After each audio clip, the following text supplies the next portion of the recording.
Welcome to I think this is our third on the menu session, which is a lunch and learn session or series hosted by the Faculty of Science. My name is Jacqueline Blundell, and I am the Interim Associate Dean of Research and Graduate Studies for the Faculty of Science. Thank you so much for joining us today. On the menu is a full course meal covering a wide and comprehensive range of tasty topics. In the months ahead, we will intend to offer a variety of these sessions, which we hope will be of interest to both faculty and students. So be sure to keep an eye out for news about our next event. We're also interested in hearing your ideas, so if you have any suggestions for future sessions, please put them in the chat or email us at science@mun.ca. We actually are planning a session around the end of August to discuss EDI or NSERC applications, or really any application, but that's our next, as far as I know, that's our next on the menu session. Before we begin, I want to take a moment to introduce the Faculty of Science Research Support Team. Many of you know Dr. Lynn Frizzell. Joining Lynn is Dr. Jennifer Major as Grants Facilitation Officer.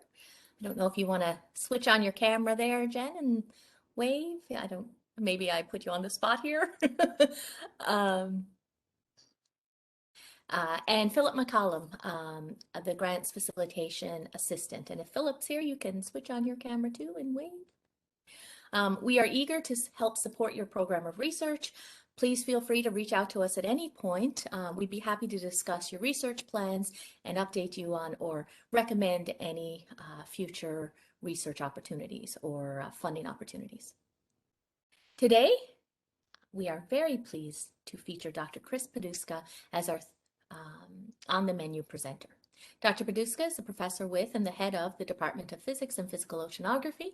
She's just finished a 3-year term in the NSERC Evaluation Group 1505, which is physics, and served as section chair for the last 2 years.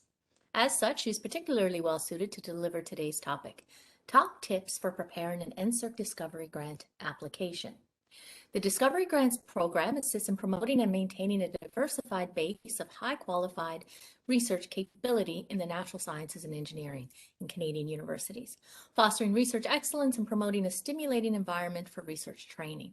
As many of you know, the NSERC DG supports ongoing programs of research with long-term goals rather than sort of short-term single project ideas, and provides long-term operating funds. It can also facilitate access to funding from other programs, but is not meant to support the full cost of research program. Recipients of Discovery Grants are not restricted to the specific activities described in their applications and may pursue new research interests. This is a unique feature of the Discovery Grant and a really strong one, I believe. This provides researchers with the flexibility to pursue promising research avenues as they emerge, and the opportunity to address higher risk and potentially higher reward topics. Researchers can use their grants to participate in collaborative efforts as well. Discovery grants are awarded to individual researchers, so not groups of researchers, normally for 5 years, and researchers can apply for and hold only one discovery grant at a time. Before I turn things over to Dr. Poduska to tell us more about preparing the application, I know we've all had lots of opportunities over the past year and a half to participate in virtual talks and lectures. However, to make this a positive experience for everyone, I just want to mention a few things. So I ask all attendees, please turn off your mics and perhaps your cameras, although I like looking at the faces, and probably Kris does as well, but the bandwidth sometimes causes disruption. So if you could turn off your cameras too, I think, until the question period. The only cameras we would like to have on for the entire sort of talk is Dr. Poduska's as presenter and mine as host and moderator. Following Dr. Poduska's presentation, she will be entertaining questions from the audience. We also have some past recipients or some NSERC Discovery Grant panel members. We're lucky enough to have, I believe, Dr. Lang and Dr. Booth here. I saw Dr. Booth from 1501, Genes and Cells. We also have 1502, That's me. That's biosystems. 1503, ecology and evolution, is, I think, Dr. Vanderwall is here. Kris, obviously, from 1505, and Dr. Merkley, 1508, which is math. So hopefully that will spend most of your research or most of your questions. The panels tend to be similar, although not identical. So it's good to have a variety here, and I appreciate you attending. Thank you. I will be monitoring the chat, so if you have a question, please write question in the chat and I will call on you. However, if you prefer, you can also write your question in the chat and I'll read it out so we can answer it. Please be sure to keep them brief so that we can get in as many as possible. I will remind everyone attending that we are also recording the event and the video will be made public on our website and on our Faculty of Science YouTube channel in the next few days. And so if you have colleagues who couldn't make it today, or if there's something that you want to go back to that you've forgotten or something, feel free to take a look at the videos. All of the previous on the menu videos are located there. So without further ado, I pass it over to Dr. Poduska. Thank you. Thanks, Jacqueline, and thanks to all the other evaluation group members who are here today, because you can see that there's a big diversity of experience, wealth of experience here in the Faculty of Science, and all of us can use that. So I put myself in the same category. So when I was coming up with the list today, I was thinking about how I would write my next discovery grant differently based on the experience that I've gotten in helping evaluate those. And so these are just 10 things to get the conversation started. Best thing you can do is talk with your colleagues a lot and get feedback and ideas about how to do this. Now, before we start, Jacqueline had brought up early on, which I was also curious to know, are there any first-time discovery grant applicants in the audience? Yes, there's 1, 2. Okay. Great. So I'm going to say you have an advantage. 3. Here's why I say you have an advantage. Because you don't remember what you did 5 years ago. And I know for me, the big temptation is to say, well, it worked last time, so I'll just use that as a starting point and keep going. That's not a bad thing, but what has happened over certainly the last 10 years is that the discovery grant process has changed. And it's continuing to change in ways that I think are really good, but it does mean that it's important to keep track of those changes. And that's, again, why talking with people and following all of what might sound like mundane advice about reading the grant terms and the guidelines ahead of time really does pay off. And so that's the spirit in which I'm talking about these things. So if you have an urgent question, feel free to pop it in the chat as we go along. I will try to present the 10 things relatively quickly so that you can follow up on pieces that you want. Some of them are interrelated too, so questions at any time are fine. So I will begin by sharing my screen and make sure everybody can see that. Okay, Jacqueline gave us up. Great. So the first thing I want to point out with an NSERC discovery grant is that I at least tend to think about the proposal as being the grant, but please remember that that's only 1/3 of the weighting that goes into it. So your discovery grants are weighted 1/3 based on criteria called excellence of researcher, which isn't just how great you are, you have to show how great you are. I'll talk more about that shortly. 1/3 on the proposal, so what do you plan to do? And then 1/3 on the training of highly qualified personnel. And so what this means is if you spend 95% of your time on your proposal, you're shortchanging 2/3 of what your grant's being evaluated on. So this is helpful to be thinking about now since the deadlines for submission are in the fall. There's also, as many of you know, there's an earlier deadline for notice of intent, and that happens typically in August. And that is a really important piece of the discovery grant process because the keywords and descriptions that you provide there are how external reviewers are provided or selected for your application. So reviewers are assigned prior to your full application being submitted. Doesn't mean you can't change how your proposal goes, but this is those keywords and that beginning description is what people sitting on these evaluation committees use to select reviewers. And just to give you an idea of how this works, so for example, last year in physics, we had about 200 plus applications. Basically, it was up to members on that committee to read through applications, pick out ones that we felt we had more or less expertise with, and then we were assigned applications to go find reviewers. And sometimes we will be finding reviewers on applications where we do not indicate that we have a high level of expertise. That's normal. And so keywords are really important there. And I can, again, talk more about that later. So take your notice of intent seriously, and you can use that to help plan and shape who you think is going to be your audience. Along those lines, if you're doing cross-disciplinary work, and so as a case in point, I do work that I consider physics, but has a lot of crossover with chemistry. And so it helps to delineate in a notice of intent which parts of my project fall in which field.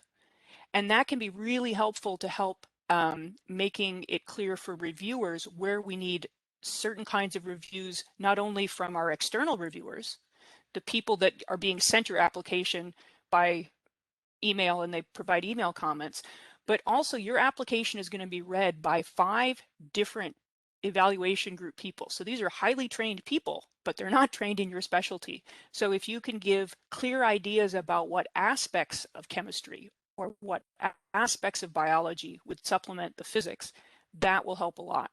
And again, this has to do with the fact that all the reviewers are experts in their own field, and they're used to reading things outside of their tight field, but they may not know all the nuances. Okay, so those are general bits of advice to think about between now and August. The other thing you want to keep in mind is that there's a whole framework laid out by NSERC that can help you understand how your application will be evaluated. The shorthand for that is called the grid.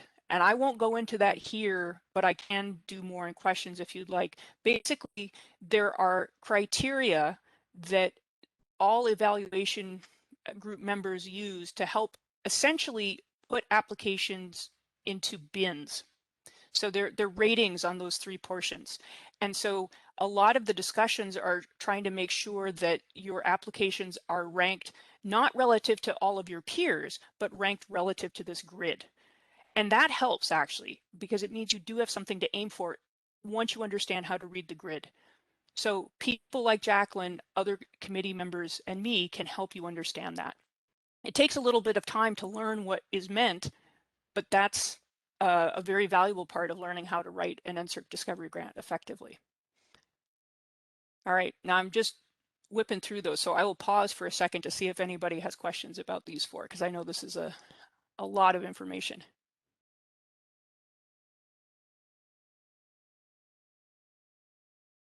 Yeah, I see a question from Dave Wilson. Yeah, I've got a question about nominating your reviewers or choosing keywords that might lead to those reviewers. I was always told that you should choose exclusively Canadians. Is that something you would, and the logic behind that was that if you get somebody who is familiar with the NSF system where a very low percentage of people get a tremendous amount of money, they may have a different standard than a typical NSERC reviewer would have. Would you agree with that? Yeah, so that sounds like reasonable advice, and there's certainly good reasons to do that. What I will also say is, here's what I'm told as an evaluation group member. Make sure you provide a balance of international and Canadian referees. So what you suggest, about half of those will be used, roughly. So it's at least as important to give enough leading I don't know, leading words or leading little tidbits that you can help push the person who's reading your application to understand who other reasonable reviewers might be. So what you say is absolutely true. Discovery grants are weird. Not a lot of people are used to reading those outside of Canada. The good thing is that the evaluation group is used to this and can temper and sort of balance the way those reviews come in. And what I can also say is NSERC's very aware and gets feedback from all of us about what reviews are most helpful. So they're continually refining the guidelines that they're giving to external reviewers as well. So whether they're Canadian or international. So it doesn't only need to be Canadian, but if there are certain Canadians that you think would be excellent reviewers because they have a unique set of expertise, that's great to put on there. So yes and no. Yeah, I could maybe add a little bit to it too, if you want. Please, go for it. Yeah, so it depends a bit on how many experts in Canada there are on your topic, because depending on what you do, there may only be, 2 other people in Canada who really know that stuff really well. And so in that case, you would want to go outside Canada. If it's somebody, you hopefully know from a conference or something like that who can do a reasonable job of following instructions, that's usually a good sign. And I know for my panel, because there's kind of crossover between CIHR and NSERC a little bit for my stuff, that there are some reviews that come back from international people that are clearly people who are used to writing reviews for the NIH, and all of the panel members, we just kind of like filter that out, right? We filter out all the things that are like, this person is not top 5%. So yeah, it just, you want to make sure you have enough reviewers who are experts in at least some aspects of your proposal. So it just depends on what you have available in Canada, but I wouldn't be afraid to suggest somebody from outside Canada. And can I also add one thing? About 90%, well, not 90, that's a high number. A significant portion of reviewers say no. So when you are suggesting reviewers, try to suggest ones you think will say yes, because that leaves us scrambling, just basically putting keywords in PubMed and picking the people who show up. So do your best to provide names of people, not only who are experts, regardless if they're in Canada or the US or, Europe or whatever, international, try to choose ones that will, agree. That's a big issue.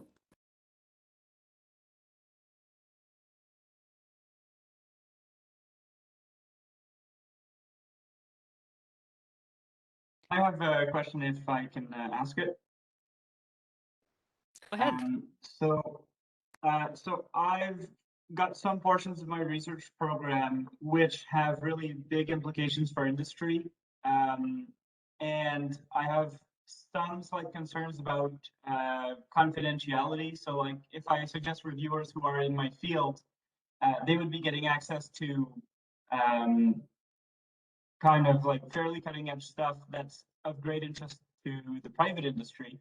Are there any rules surrounding, their legal requirements in confidentiality, and also when I apply for a DG, what sort of details about my research program is available to the public? Yeah, so I believe referees are supposed to keep the applications private. I can leave it up to you to decide what you want to divulge, knowing that. It will be read by everyone on the evaluation group as well.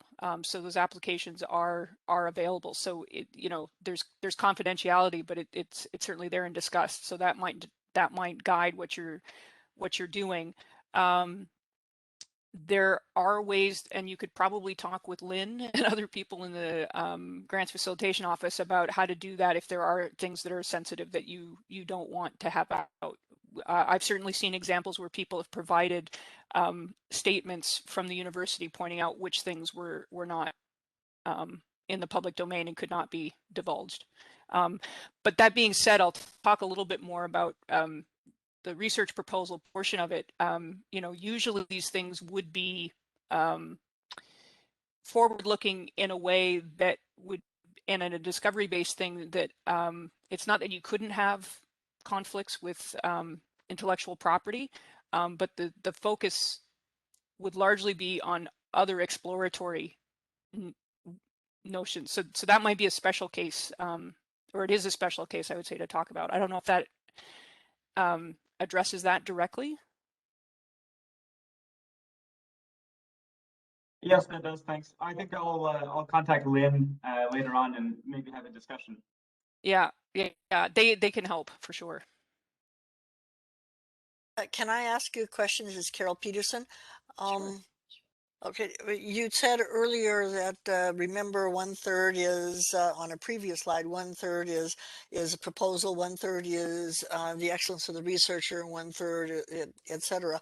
From the excellence of the researcher, isn't just about all that information come from the CCV, or I was kind of assuming that that's where that comes from. What else? Is there something else that one should concentrate besides the CCV? There is, as a matter of fact. So that's a great question, and I'm going to take that as an opportunity to move on to a couple other points, because you can. It's true that the majority of that information does come for on that Canadian Common CV, but the way that you write information in that CCV makes a huge difference, and you can give yourself a huge advantage by describing impact. And I'll give a couple examples for that. So first, I have down here, explain your role in multi-author publications. And again, this can be very different in different fields depending on how many authors are there. But what's always good to do is explain what you and your trainees, your students are doing that's innovative and unique in a given publication. Because it may be obvious to you, but it may not be obvious to the reader what expertise you're bringing to a collaboration. And so it's a great chance to highlight what you're doing. That can be done. It's hard to do in the CCV with the format, but when you're describing, and I'm just blanking on this, but in the other form, where you have more contributions. Thank you very much. You would think I would know this. The most significant contributions, it's space limited, but that's a great place to highlight what you do and why it's innovative and unique. So that's one piece. The second part I will add to that is you also want to explain who benefits from your work. And so if your CCV is just a list of publications and talks, and if you don't go into more detail in that Form 100 free-form part, then what it means is it's going to look like your impact is whoever's reading your papers. And that's relatively limited for most of us. What's much more impactful is if you can explain how the work that you've done or your students have done have helped them to get a great career, or if it's led to some technology, or it's led to community engagement opportunities. So there's a lot of ways that you can demonstrate how the work that you do has impact beyond the normal academic metrics. And that's really, really helpful to provide.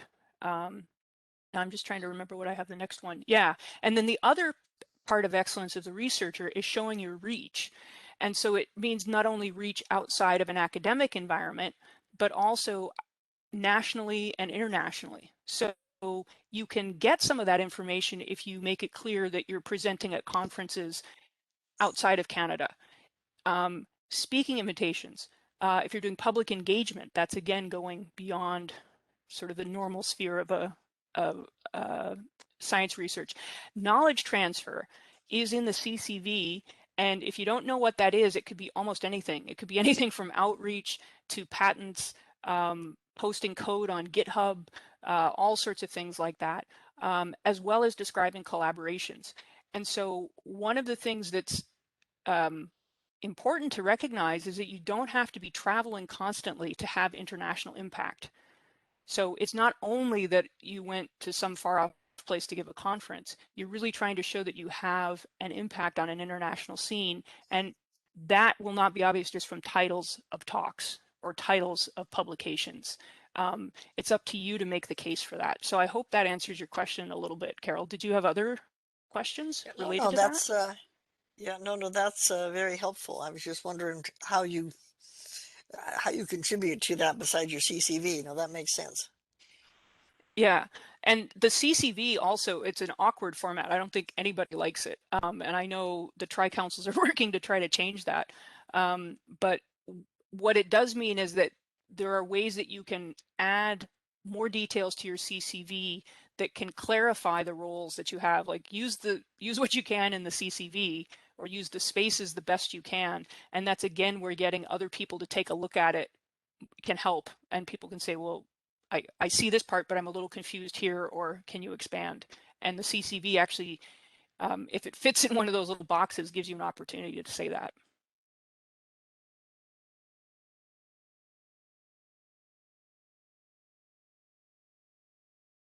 So up to this point, you can see I haven't talked at all about the research proposal yet, really. And I'm not going to get to that until point number 10. So what I have for the last few are bigger points that span a little bit across multiple portions of that discovery grant. So, and by multiple parts, I mean that we have excellence of the researcher, merit of proposal, and then also training of highly qualified personnel. And so one of the newer things that NSERC has been doing and constantly adapting is requiring for grants to be approved that people make mention of plans for how they're going to increase equity, diversity, and inclusion in any research going forward.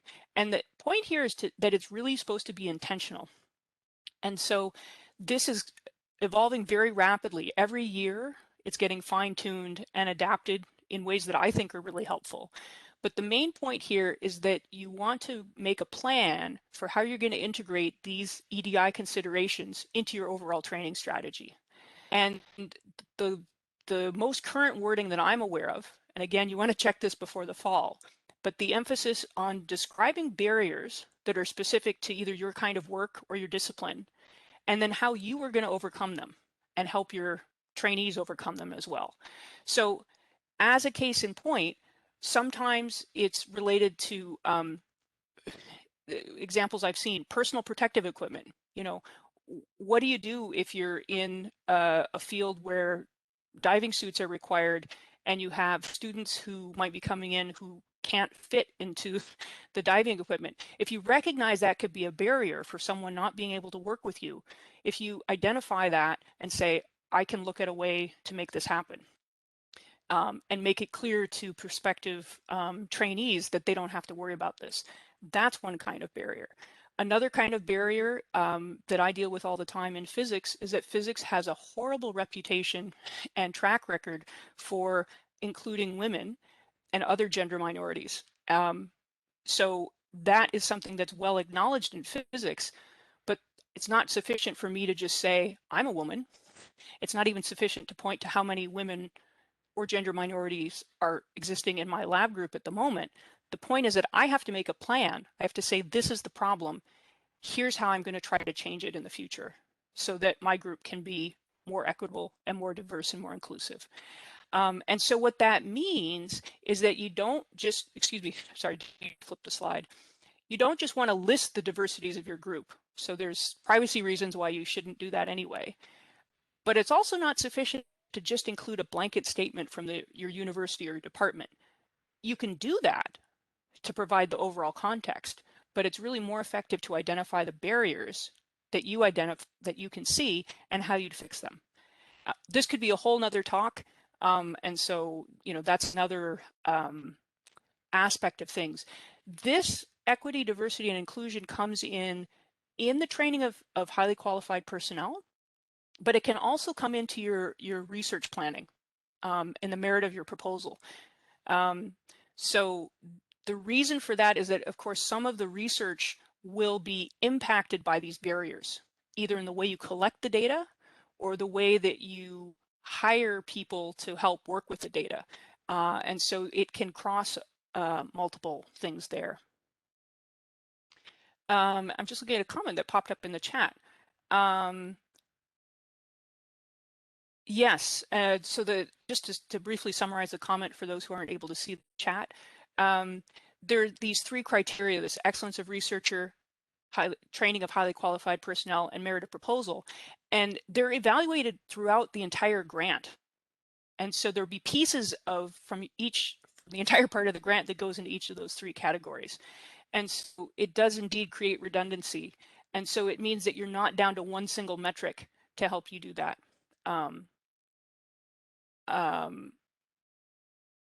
Yeah, and just pointing out that a lot of readers are reading 40 or so applications a year, and that's similar in physics.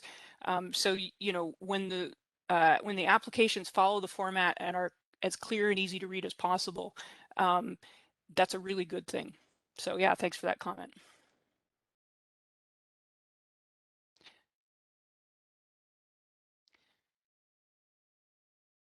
So I'll move just to the last 2 and then throw it wide open for questions, because I know things like the EDI can be a big question.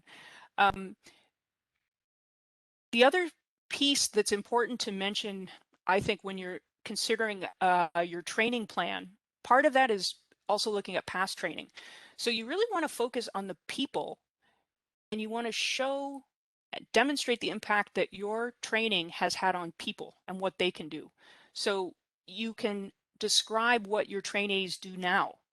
So some people go on to advanced degrees, but some people go into industry. What do they do in industry?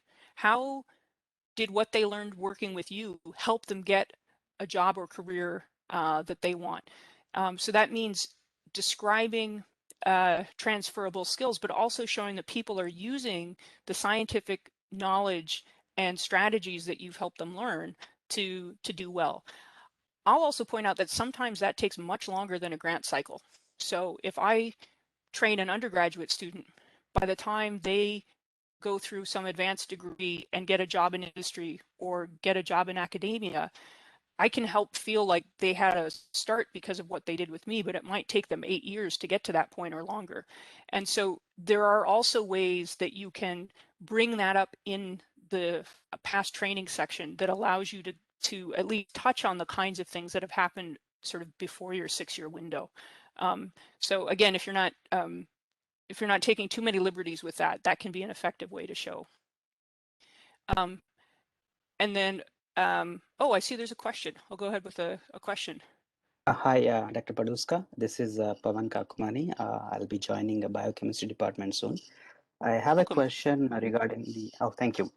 The focus on people, because it's my first NSERC grant as an early researcher. As for the point 9, can I include the training I provided to people in my postdoc lab? Can I highlight that? Yeah, that's a good question. You should mention that, but recognize that that will not be viewed the same way as when you're a principal investigator. So as a faculty member, where you are taking primary responsibility for admitting students, following them through, hiring, hopefully not, hopefully getting them all the way through their degree programs, that's seen as much stronger than mentoring that you might have done as a postdoc or as a grad student. So it's useful to include it, but it's very normal for first-time applicants who have not led research programs before to get rated a little bit lower on that piece. NSERC's aware of that, and so they've actually built into the system where they basically compensate brand new applicants about the amount of difference in the grant score. So NSERC recognizes that. Everything is still evaluated the same way, but they give new people a boost, recognizing that you don't have the opportunity to do the past training. Okay, thank you. And Jacqueline, you had a comment. Yeah, the one thing in my area is this, I say, cross-contamination with CIHR. And so a lot of people who do biological sciences have a proportion of their CV that looks like CIHR, so health, some sort of research in health. And that can be really difficult, or in fact, you can't even really include it or it's not counted in the common CV as part of your excellence of research for an NSERC grant. However, in the focus on people, if you are training students and they're acquiring skills on projects that are CIHR related, that's where you can mention it. And so you don't get dinged then by being too health related, but that's a place where you can say, look, not only am I doing this STEM work or this NSERC directed research, I'm also preparing students for health related research in CIHR, and you can list your publications that HQP are included on, and that can strengthen your application, and it's not looked as a negative. So that's just something to keep in mind, particularly for 1502, and I presume probably the genes and cells panel as well, and maybe there are other panels where there's NSERC and SHRC that overlap, but there's a place you can sell that portion of your portfolio. Can I also ask a question? This is Carol Peterson, psychology department. I have 3 of my recent doctoral graduate students within this thing. They're all, we have a clinical psychology program as part of the department. And so they are essentially being trained as clinical psychologists. And yes, they're doing research and fundamental things in, memory and language use, but they're off being clinicians, which is, professional work in psychology. But I'm not quite sure, that NSERC would think that was that's valid. Could you address that? It is valid, for sure. Even in physics, we have this, as it turns out. So medical physics is a big deal in Canada, and we actually have a huge number of applications where people are doing physics-related research, but in a medical context, splitting time between clinical work, and the students are doing the same kind of thing, right? So you typically have students going through the program who end up wanting to have careers as professional medical physicists as opposed to academics doing that kind of research. And so it's definitely valid. It's absolutely okay to point out how that works, because ultimately you're getting the people to where they want to be. And I think that's the goal of the HQP training section, is you want to demonstrate your students are going where they want to go and they're using their skills to get there.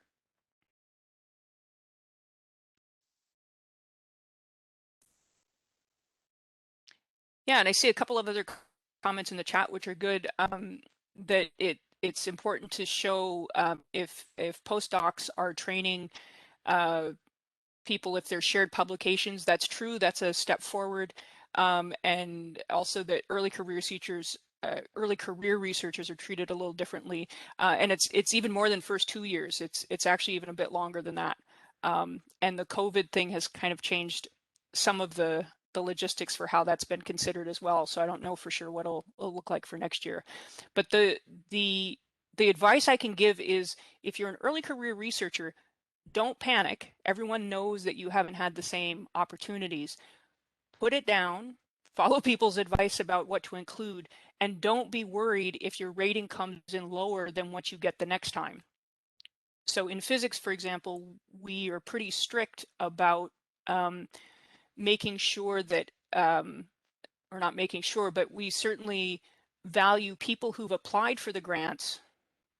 They have their own funding, they're hiring students, they're doing the training, and they're the ones overseeing it. That's weighted even more than having joint publications with other students. All that being said, here's a chance where you can explain your role in the publications, and if your role involved working with students, explain what went on into that, and that will absolutely help your case.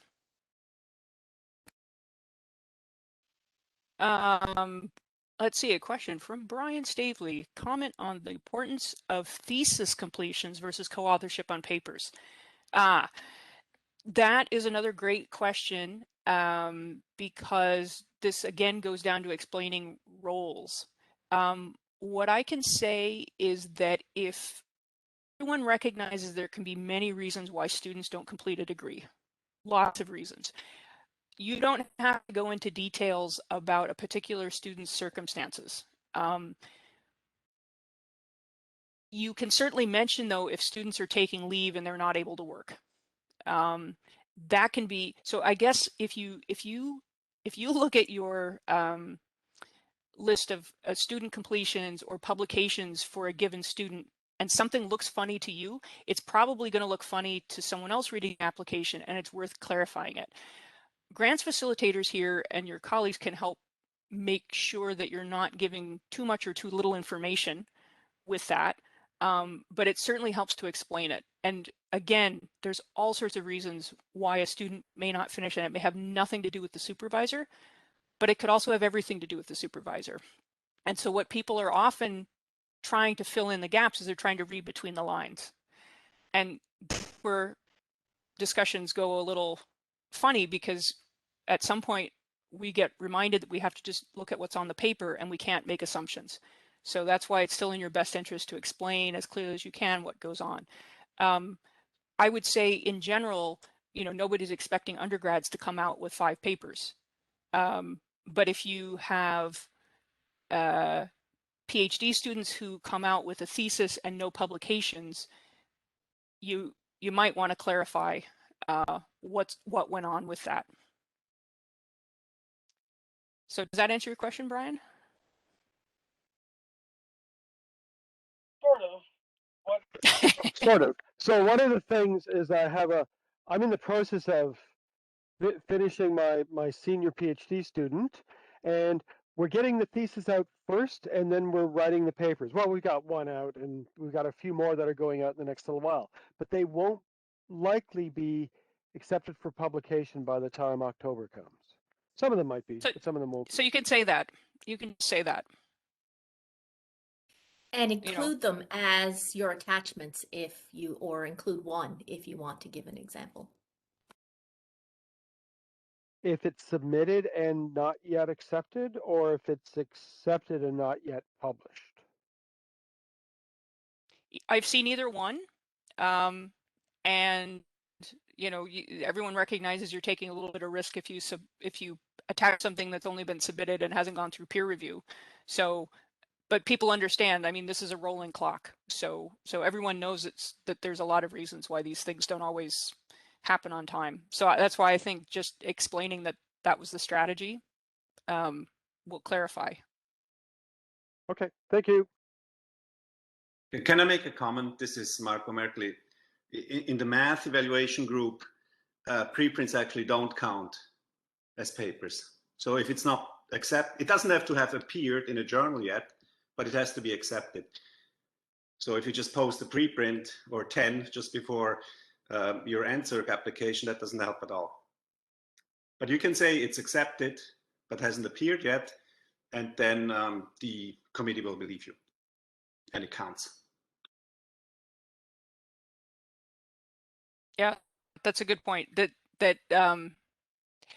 Yeah, I would say also a lot of this too will depend on how accessible things are and how familiar people are with the specifics of that field. So yeah, good advice to contact people within your discipline to see how those are read. There's also a question in the chat about applicants obligated to list all students in their application. No. The other thing to remember as well is that we also are asked to get permission from our trainees to use their names. And so if you have a situation where you have a student that you can't get in touch with, or there's some reason why you're hesitant to put them in the application, know that you can list them with very generic job descriptions, and it will appear as name withheld. And there's more details about that in the peer review manual. So you don't have to, but it's often advantageous to show that you've been working with students.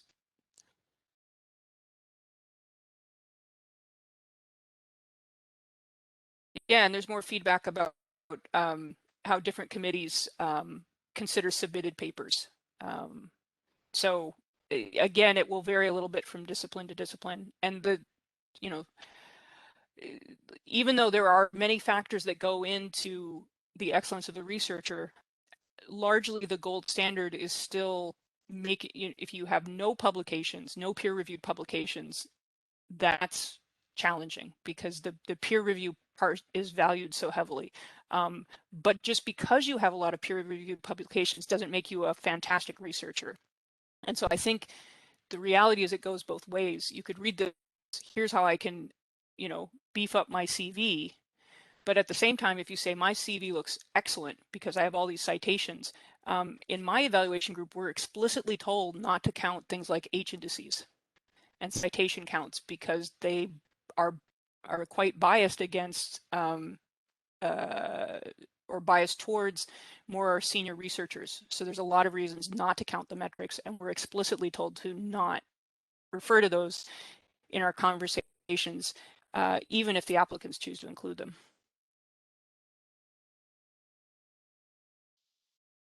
So my last bit that I'll just throw in there is finally the proposal. Take your research in a new direction. When Jacqueline was describing these NSERC discovery grants, they are meant to support things that you couldn't support in any other way. So high risk is really powerful and it's good. So when you're thinking about a research direction, try to see how you can push your proposed research into a direction that's not only new for the field, but also new for you. And so what you want to avoid is something that looks too incremental. So most of us will be thinking about research projects that can be completed. If you're thinking about this in terms of how a student would complete it, you might have a different project idea in mind for a master's student with 2 years who needs to have something that is going to generate some kind of output you can look at. But maybe a PhD or a postdoc would have something that would be a little more risk associated with it, where you don't know what's going to happen. Having a balance of those is really helpful. And again, even if you do groundbreaking research in one grant cycle, if you apply for the next one and say, now I want to build on that, that risk is incremental. So even if it's new for the field and you're the only one who has that instrument, if you describe it in a way that makes it sound like it's just the N+1 experiment, believe it or not, that is reflected in the grid, and that's not rewarded as highly as someone who kind of pushes things in a new direction. So that's a lot of thinking to make those kinds of proposals work well. And feedback from colleagues and letting this kind of stuff sit and try writing it is, that's a long-term kind of process. So that's what I can say for the merit of proposal part. And what I'll do now is just put up that top 10 list, and if anyone has questions for any of the panelists, now's a great time to ask, or evaluation group members. Where do we access that grid that you keep talking about? Yes, so if you go to the NSERC website, and I didn't put it up because I wasn't sure that the links would stay the same, but if you Google NSERC Discovery Grant Peer Review Manual. It's page 44, Kris, the last page of the manual. Thank you. So that manual will get updated, I believe, before the fall, but for the current version that's up there, yeah, you can look at, and I don't have that easily available to flash up on the screen, but you can look at this grid, and that is, it's what all of us, when we're reviewing the applications, are fixated on. So we keep getting reminded by NSERC people to follow the grid.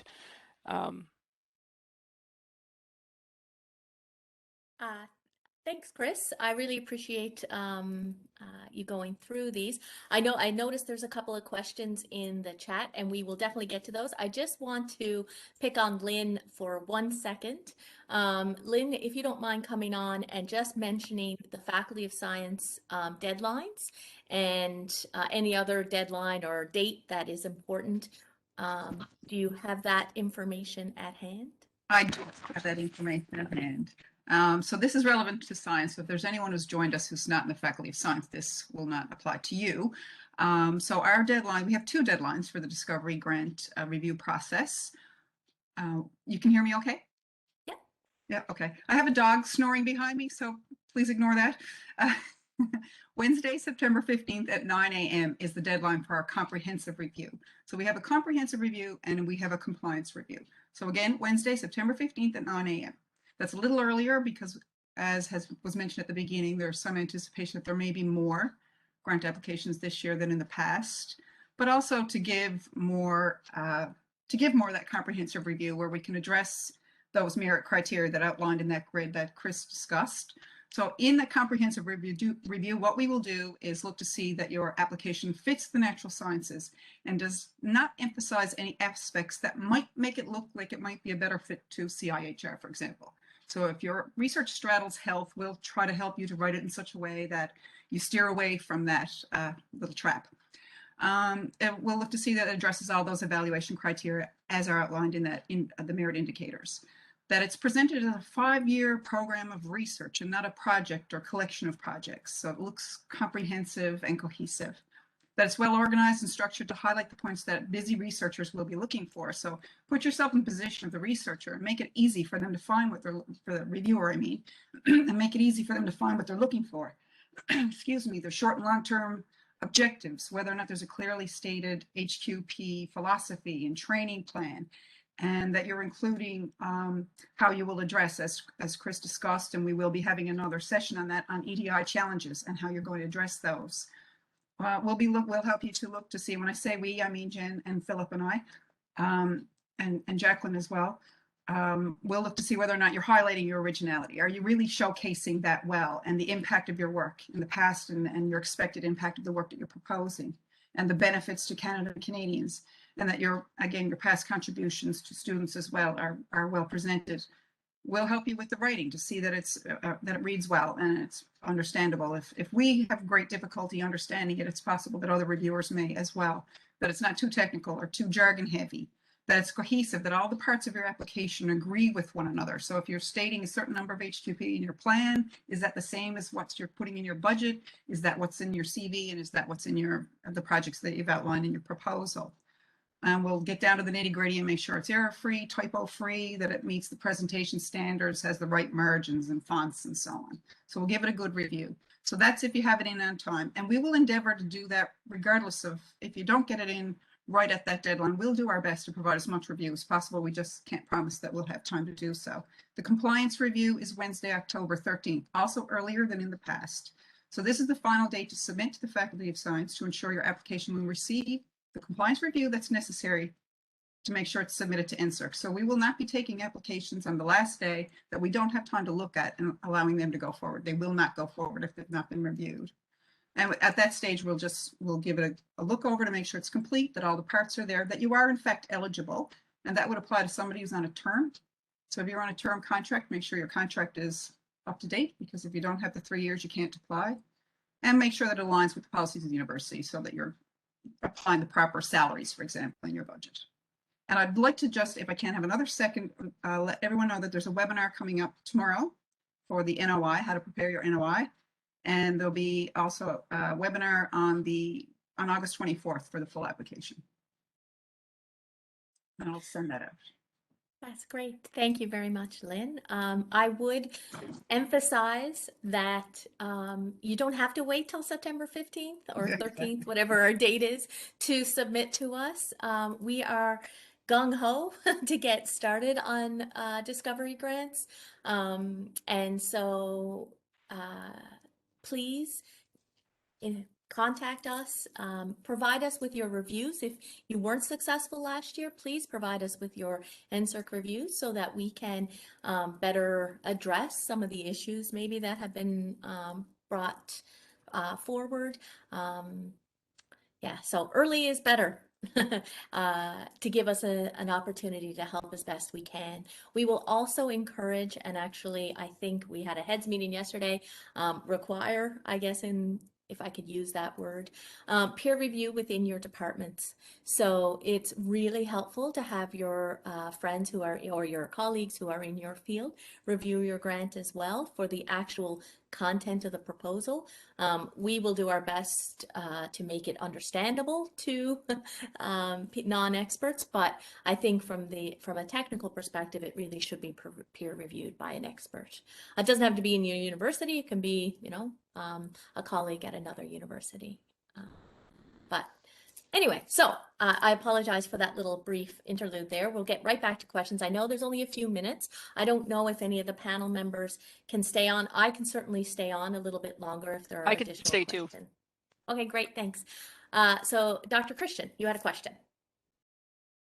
My question was about committee work, you know, for peer review committees, where does that go in your CV, and how is that evaluated in those 3 categories? Yeah, so it can go in the CCV. That's probably the best place for it. And there are ways to, I'd have to go back and look at the exact section. It will go in your CCV. If you can't find it, ask someone and we'll help you find a place where it can go.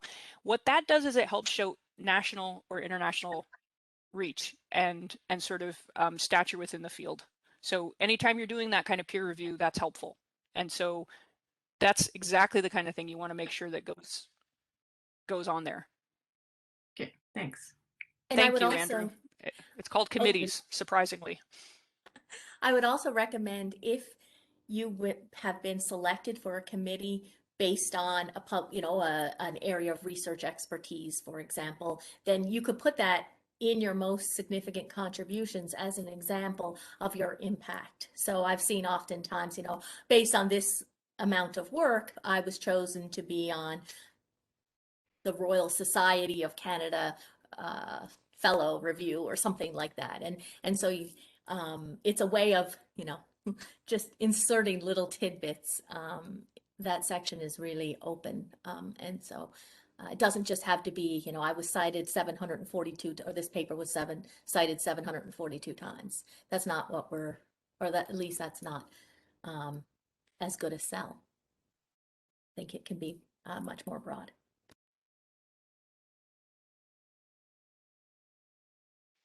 Yeah, so if we're moving forward on the questions, I think the next one is about incremental, and that's a great question, and this comes up a lot. So yes, you want to make sure something is feasible. Given that your research proposal is fitting in 5 pages, most of us have a very hard time finding the right balance between enough detail that we can convince somebody we've thought this through, and enough broad picture ideas so we can understand, we can convey to people who aren't in the field why this is useful. And that's the balance you're trying to strike with that. And so if you're proposing something that is that really is out there, you're going to have to provide more backing to make sure that that's true. But just doesn't mean it gets high. The incremental will more likely be feasible.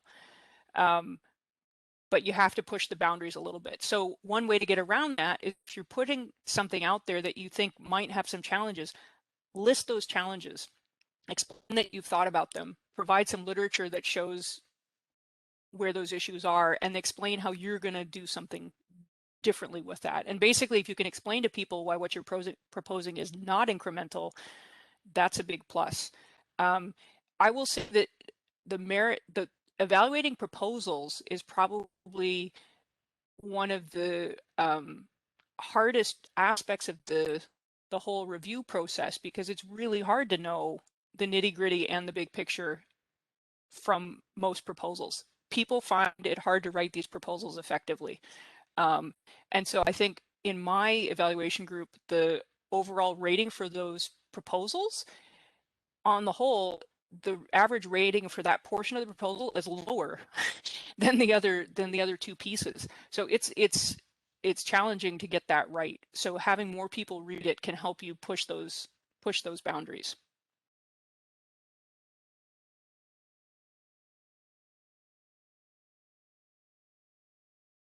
Yeah, Andrew commented that the phrase "the grid is absolute" is a frequent statement, and that's a great thing. I certainly hear this all the time. The reason for that is that this helps the committee evaluate you against the standard rubric rather than you're not fighting against your peers.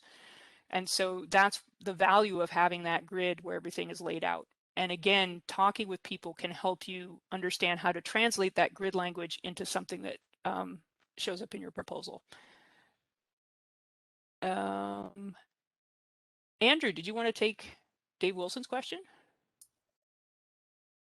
Sure, I can try and answer that, just because there was a recent NSERC session at the Canadian Society Microbiologist meeting last week, and this came up. And it sounds like the CCV window will still be 6 years. So they're not extending that based on COVID, but this year there's an extra attachment up to 2 pages, all about delays, and where you can you can name delays in your CCV, but then in this 2-page attachment, you can elaborate and specifically include contributions from outside the 6-year windows. So if you're saying COVID affected me by 6 months productivity, then you can, in your delay attachment, you can specifically provide contributions that are then out of your CCV because of the delays. But if you don't name them there, then they're not. Yeah, you can't extend your CCV window, but you can use this specific attachment for delays. Yeah, That's my and understanding. just to clarify on that, you can name your additional contributions that fall outside the normal window, but you don't have to go into gory detail about why you need extension. And this is something that because they used this last year as well, and some people used that 2 pages to describe in great detail why they needed the COVID extension.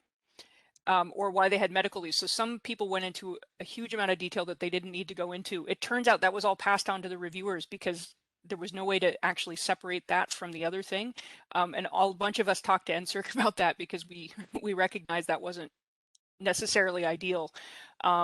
So that's something you can get some guidance on. And, I'm sure Lynn will be seeing some of these as well, but that's something we're talking to NSERC directly to say, is this kind of thing acceptable, can probably help. So yeah, just to reiterate Andrew's most important point, you can add the pieces of your CCV that from the time where you had leave that fell outside the normal CCV window in that 2 pages. So you will have space to add that.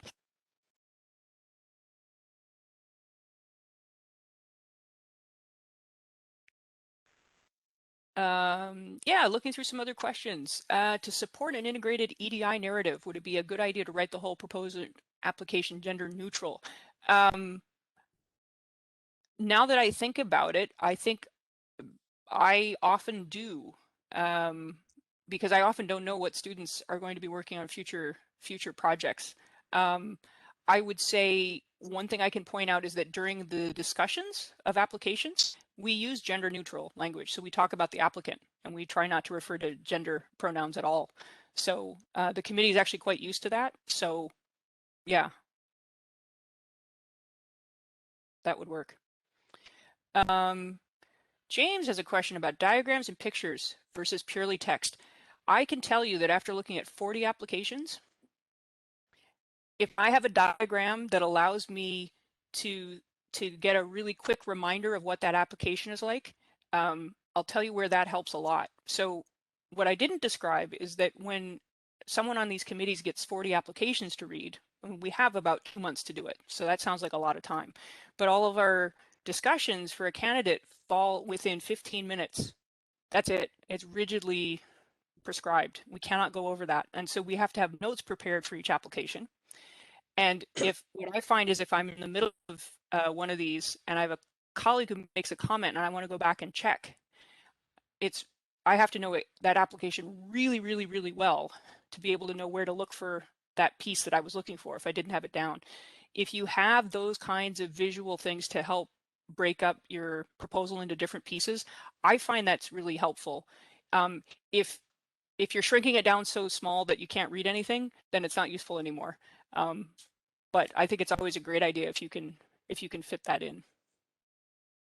And be mindful of color.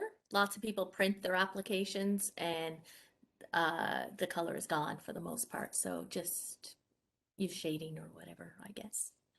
But I agree with you wholeheartedly. If you can include a figure that is worth 1,000 words, is that what the saying is? Yeah, and you can all email Marco. He has great question or great expertise to talk about that.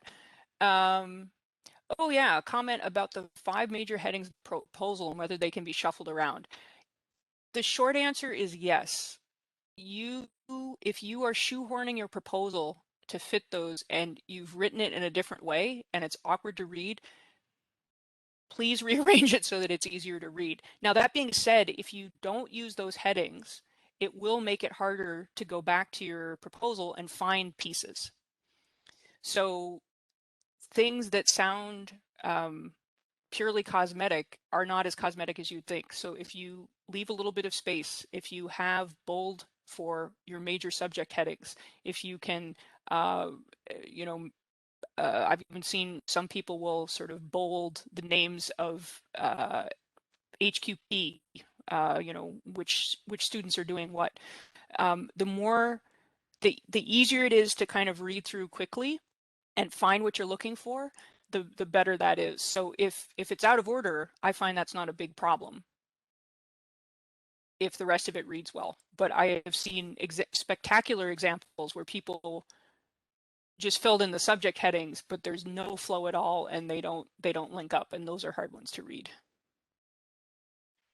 Can I also make the point that please make sure, it may sound silly, but if you've read 40+ applications, having discrepancies from your common CV to your application is really annoying, and you never want to annoy your reviewer. So if you say you have 23 HQP in your common CV and you list them or whatever, please make sure that that's the number you use in your proposal or when you're describing your HQP in your proposal. Because, we match up, we look back to see who's published. And so if you're repeating information, make sure it's the same information. Because we've had a number of applications and it's just, I guess, mistakes or whatever, but it just makes it seem like you don't care about your application. And if you don't care about your application, you don't care about your research program. And if you don't care about your research program, why would we fund you?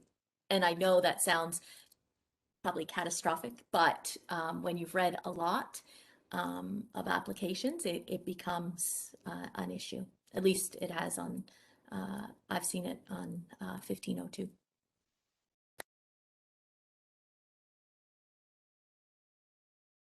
Dr. Alam had a question. Oh, sorry. Shabil, are you there? Yeah, so now I have a simple question. I think I know the answer. So, suppose you have some new direction research done and which has not been published, but you might have a draft written. And as you have heard from Marco, that math committee do not consider any papers that has not been submitted. So what could be a workaround in order to get that be counted in addition to all? I can just include that as unpublished paper in my CCP, but it looks like it's not going to work. So is there any idea? Yeah. Like that? Yeah. So again, I think it goes back to the bigger picture that it's not the number of publications that you have. It's about the impact of what you're doing. So if that preprint or other work that's not quite published yet has had a big impact on one of the students or has triggered some other big thing, you absolutely can describe it and point out that the impact that work has had that way. But the reality is adding one more paper doesn't really matter. And I think that's the reality, because we all know that it's somewhat arbitrary where that happens, right? I understand. So that means one can discuss those contributions into the most significant contribution among others, right? Okay. That's right. That's right. Okay, good.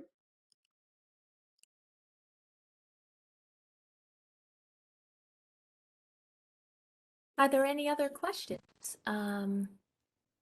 Or any advice from other panel members that are here that maybe we didn't touch on? Anything burning that any of you would like to add?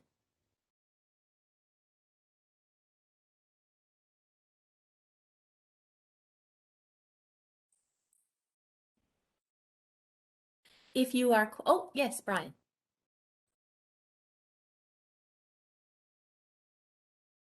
You're muted. Oh, good. Thank you very much. Great. Anyone else have questions? If you are curious or contemplating applying and you're unsure, please reach out to myself or Lynn or Jen or Philip. We can give you some advice. Again, we can't predict the future, so we'll do our best. But if there's yeah, that may be a concern for some of you here, and we'll do our best to give you the most up-to-date information we have from NSERC. I have a quick one. You talked about a 2-page insertion about delays. When I'm just going through my I printed off all the pieces. I don't remember seeing that. So is that something brand new? The 2-page insertion about. Yeah, it's different. So there'll be a specific section, and this will likely get updated prior to September. So what's on the website now is probably not the full information that you'll see. So NSERC has always allowed people to point out when they have leave. So whether it's a medical leave or some other kind of leave that puts a delay in their research, people can tell NSERC, I had this kind of a delay. And then NSERC themselves decides whether or not that's an eligible delay. If it's an eligible delay, what it means is they take that amount of time where you were ineligible. So imagine you had medical leave for 3 months or something like that, or your lab was closed for 3 months because of COVID. What they're doing now, and Jacqueline, you can help correct me or someone else, is it time and a half? So they take that period of time, that 3 months, and you can then take your CCV and add another 3 months before that time period window for your CCV.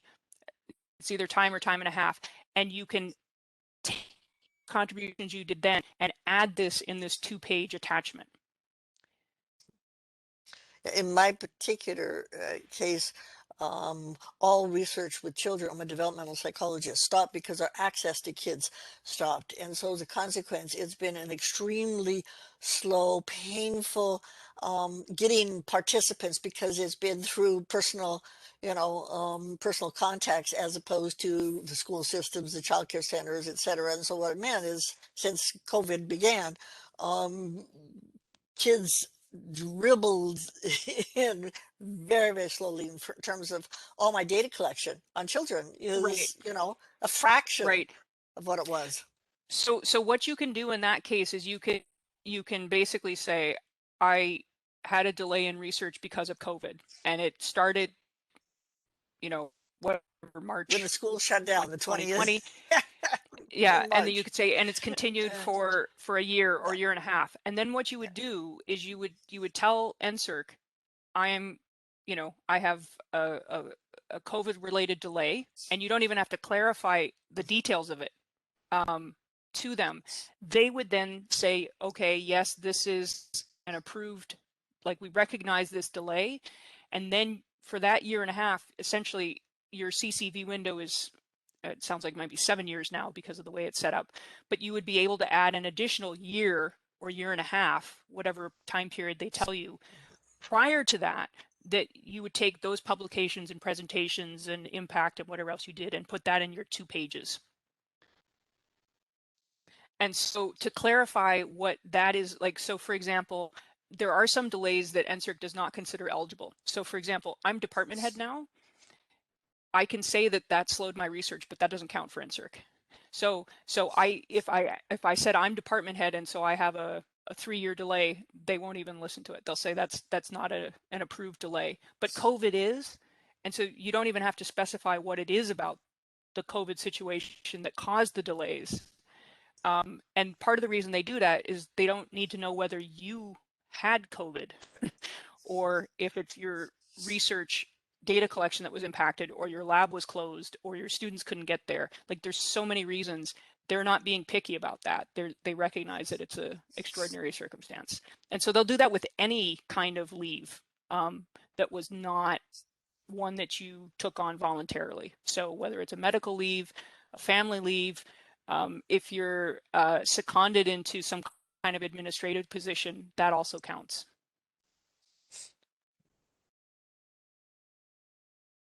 Yeah, David has a question about delays be included in CCV at the NOI. The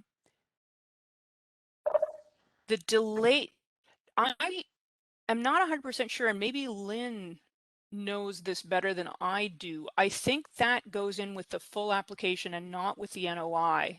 So the way the notice of intent is used by the committee, only committee members will see that, and that's used to help decide whether your application should stay in that evaluation group, like should it stay in math, or does it need to be reviewed by people outside your discipline, and then to help assign reviewers. And so it has the length of period of time won't have any impact at the NOI stage. So then I have a follow-up question. If the way that you describe it is if there's a delay that's deemed eligible, then your CCV is allowed to extend into even earlier years. Right, but it's an explicit piece. But your CCV gets submitted at the same time as the actual application. And if it's the actual application where the delay is then adjudicated, and you're then told you're allowed to have extra years, but you've already submitted your CCV without extra years. Right, so to clarify, I think you submit all of that at once with your application. NSERC, so for example, as a committee member, I don't have any role. They just tell us whether it's approved or not. Okay. And so they when I review an application, they say, and this has an approved leave of 3 months. Oh, okay. And so you submit that application information anyway. If they determine that your leave was ineligible, I think they just remove that 2 pages. And so that way your CCV is clean. Well, this is the 2-page supplement you're talking about, Correct. Not delays that are embedded in the CCV. The delays are not embedded in the CCV, that's correct. But the CCV does have a section for delays. Right, so you indicate that there, but you have to provide additional documentation to NSERC, and NSERC reviews that prior to when a committee member looks at that. And that's why I referred it to Lynn, because I'm not 100% sure whether you can get sort of pre-approved from NSERC that your delay is going to be okay. I don't know exactly what stage that happens. What I have seen from a committee side is that when people submit that application, they're usually including all of that at once. And if your leave is approved, then anything that goes on those 2 pages, the committee will view. So I have learned things I probably should not know about people's personal situations because they were trying to use those 2 pages to justify why the leave should be granted. And NSERC's actually really flexible on that. And so that's where I think Lynn could probably help get clarity about what they're looking for when, so that you know how you're being evaluated. Let's put it that way. Okay. Yeah, I don't know the answer to that, but I will check into that. Yeah, okay, because I've got a couple of leave issues or delay issues that I want to raise. Yeah, my understanding is, I think what you were saying, Kris, is that your CCV will be written the same as it always is, and you add supplementary materials. That was also my understanding, but I will check. So you wouldn't automatically say, okay, I'm going to add things that go back 3 months or 6 months or a year to my CCV. You write your CCV the same 6 years, and then add the supplementary materials with your 2-pager. Okay, right. And I'm not yet at the stage of reading the instructions for that 2-page supplement because that's not part of the NOI, and I'm only at the NOI stage. Yeah, and it's really important, Kris. Sorry, go ahead, Kris. I was just going to say it's complicated this year because many people have a 1-year extension, so they get 7 years in the CCV. So NSERC hasn't even updated, I don't think, all of their. We get a 7-year CCV? This is what I'm saying. So this is what I'm not sure about, and maybe Andrew can clarify, but you'll have to follow the rules, whatever they say for the NOI, right? I don't know if they would change for the application. Keep your eye open because the application peer review manual for this coming fall will definitely be different than last year's. They update it every year, and I don't think that one's out yet. Okay. So I think there's some confusion. My understanding is that it will still be a 6-year window of eligibility to include things on your CCV, but there's this additional document that can be included. So that is my understanding. Everyone's CCV is going to be the same.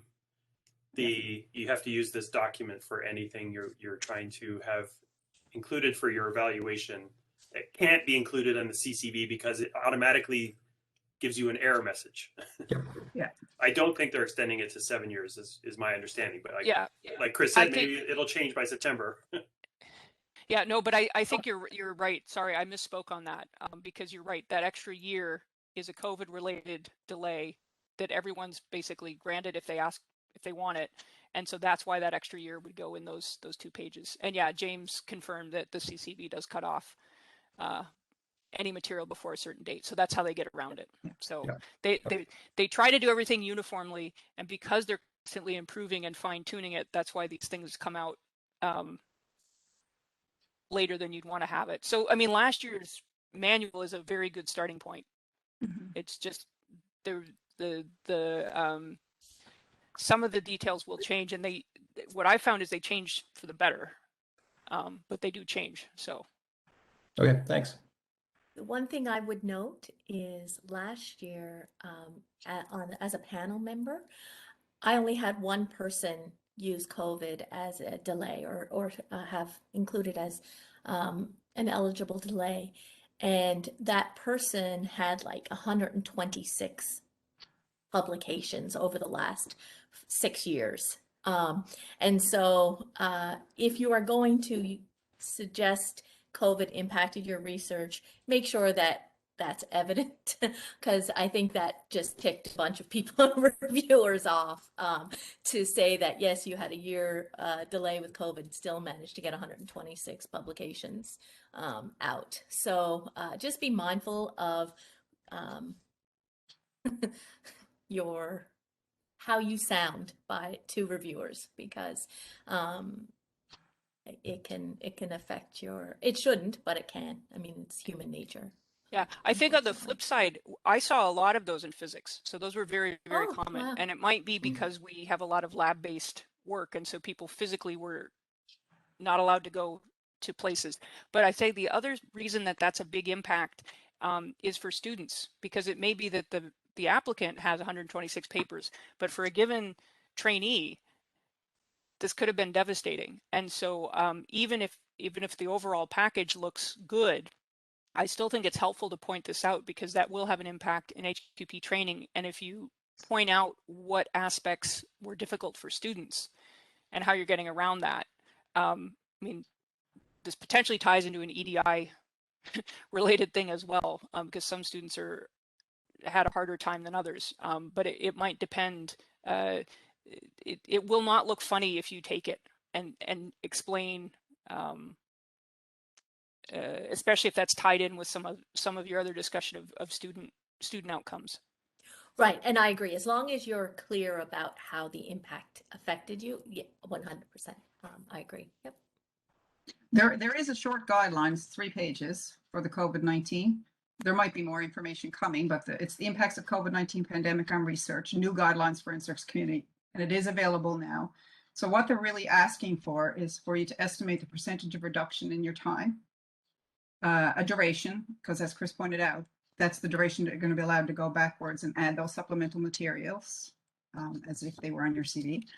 And you can describe the types of impact. So you can say whether or not it was delaying graduating students, or if you lost animals or lost specimens or lost access to your subjects, as Dr. Peterson did, or if you had difficulties with recruiting new students, or you had international students who couldn't get here. There's various, and so you can describe those the specific impacts, and then that allows you then to put those considerations into the period of time that you're asking for.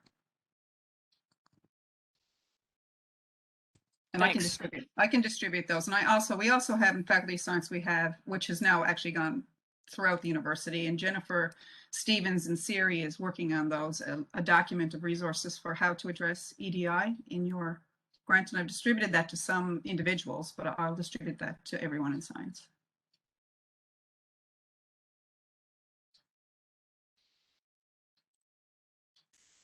Any other questions or last questions, comments?